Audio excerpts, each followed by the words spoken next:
Isang pinagpalang araw mga kabayan sa mga nagtatanong pala regarding ano ba ang magandang format ng resume kung mag-a-apply ka ng butcher or bilang isang industrial butcher bound to Canada. So ito yung ginamit ko mga Kuldi Boy. So para makuha mo yung format na yan, go to Google then type mo Canadian format resume for butchers bound to Canada or Canadian format resume for butchers. So ito ang lalabas. I-click nyo yung image mga Kuldi Boy and piliin nyo to.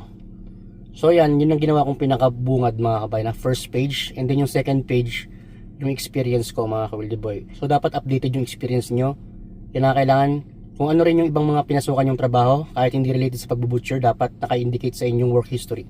Halimbawa lang, ikaw ay currently employed as a butcher, and then yung mga past 3 to 4 years meron kang ibang employer na hindi related sa pagbubutcher, kinakailangan mo pa rin ilagay yan para updated ang iyong work history, and ganoon rin naman sa iba mong pang napasukan.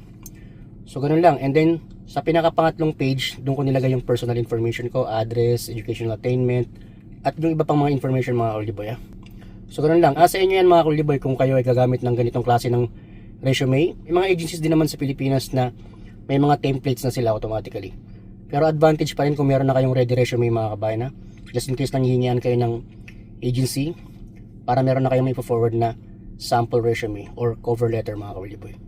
So ganun, I hope nakatulong sa inyo yung information, and good luck sa inyong application mga kabayan. At ito pala yung mga list ng agencies na pwede nyo applyan bound to Canada. So yun mga kabayan, I hope nakatulong sa inyo yung information. As always, be patient lang and trust the process. At kung nangangarap kayo, kailangan nyo kumilos at gagawa kayo ng paraan. Kung meron kayong katanungan, lapag nyo lang dyan sa comment section. At don't forget to give a thumbs up kung sakasakali nakatulong at nagustuhan yung video na ito. Good luck and keep safe always. God bless. See you on my next video. Bye bye.